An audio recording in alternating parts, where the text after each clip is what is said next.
Je suis Alessandra, je suis brésilienne, je suis en Suisse depuis 10 ans, mariée depuis 8 ans.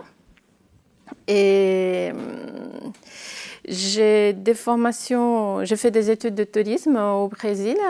Et en arrivant ici, ce n'était pas reconnu ma formation. J'ai fait la formation d'auxiliaire de santé à la Croix-Rouge. Et avec le temps, j'avais envie de faire la formation, d'avoir un CFC pour améliorer mes compétences et mes connaissances, pour pouvoir travailler un peu mieux. C'est aussi avoir une reconnaissance professionnelle et personnelle. Voilà.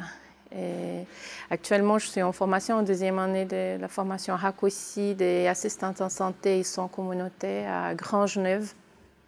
Il est vrai que cette formation raccourcie permet à des adultes de reprendre une formation. Actuellement, ça se passe bien parce que c'est vrai que la pédagogie d'adulte n'est pas tout à fait la même pédagogie appliquée qu'à des jeunes apprentis de 16 ans, 17 ans, 18 ans. Alors là, en soi, comment est organisé le plan de formation et comment organiser, en tout cas ici à l'école, les cours sur la base du plan de formation qui a été proposé par l'Auda Santé. Donc c'est vrai que ça, c'est quelque chose qui fonctionne bien. Et c'est vrai que les enseignantes qui sont là dans ces cours ont vraiment cette approche basée sur cette pédagogie d'adulte. En sachant que c'est vrai que des fois, il y a des hauts et des bas dans la formation d'adultes. Par exemple, on sait que l'adulte qui reprend une formation, à un moment donné, il peut être en régression et donc ne plus savoir, par exemple, faire une toilette, alors que c'est quelqu'un qui a peut-être 20 ans d'expérience et qui fait des toilettes quotidiennement. Et ça, il faut être sensible à ce genre d'aspect-là, qui est de comprendre que c'est normal qu'à un moment donné, l'adulte peut avoir une régression au niveau de son apprentissage. Donc ça, c'est vrai que comme pédagogie d'adulte, ça c'est quelque chose pour les enseignants, c'est important d'avoir ça. Donc là, moi je suis très satisfaite et les enseignantes actuellement sont satisfaites aussi de ces plans de formation et de cette manière d'enseigner à des adultes dans ce cursus de 2 ans en formation raccourcie. Bien sûr, c'est speed, hein. C'est une formation qui normalement sont 3 ans, là c'est en 2 ans.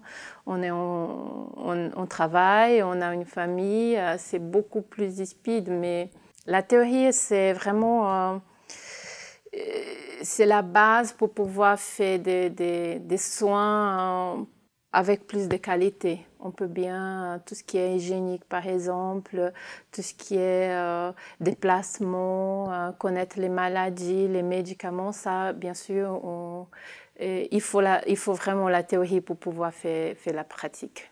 Pour pouvoir faire vraiment comme il faut, la théorie nous aide beaucoup. Ça c'est très important. J'ai une formatrice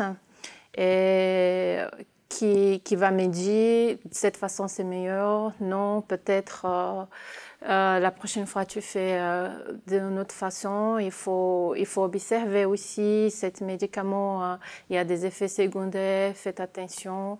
Là, on est toujours soutenu. Quand on a un contrat d'apprenti, c'est ça l'avantage, on est toujours soutenu pour quelqu'un.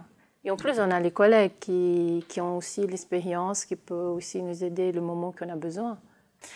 Bien sûr, pour commencer une formation comme ça, il faut vraiment s'organiser en avance. On ne peut pas dire d'un jour à l'autre, hop, demain, je commence la formation. Non. Je suis maman de deux petits-enfants, de 3 ans et 19 mois. Alors, c'est vraiment tout jeune.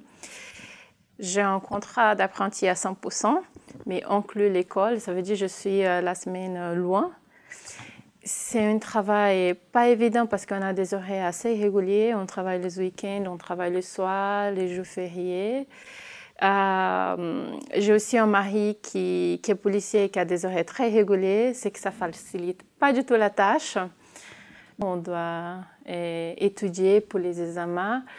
Et ça, c'est un moment de stress parce que là, je dois faire ça quand les enfants sont à la maison. C'est pas évident que je suis à la maison et que je donne pas tellement d'attention. Ça, c'est le moment un peu plus dur. Mais j'essaie aussi de m'organiser pour étudier quand ils dorment, le matin ou le soir. J'ai déjà fait les devoirs dans la voiture parce que s'ils savaient que j'étais à la maison, ils n'allaient pas me laisser tranquille, même que j'étais dans la chambre. L'autre coup, je pris tous les livres, je suis allée dans la voiture et j'ai étudié. Voilà. La vie sociale, pendant ces 2 ans, ça n'existe presque pas. Il faut vraiment organiser en avance pour pouvoir sortir, pouvoir y avoir une soirée, tout ça. Mais c'est toute une organisation, hein. Ce n'est pas quelque chose qu'on peut faire d'un jour à l'autre. Et aussi, il faut penser que les fenêtres, on ne peut plus nettoyer à chaque mois comme avant, qu'on ne peut plus repasser les linges comme je faisais avant. Il faut laisser des choses.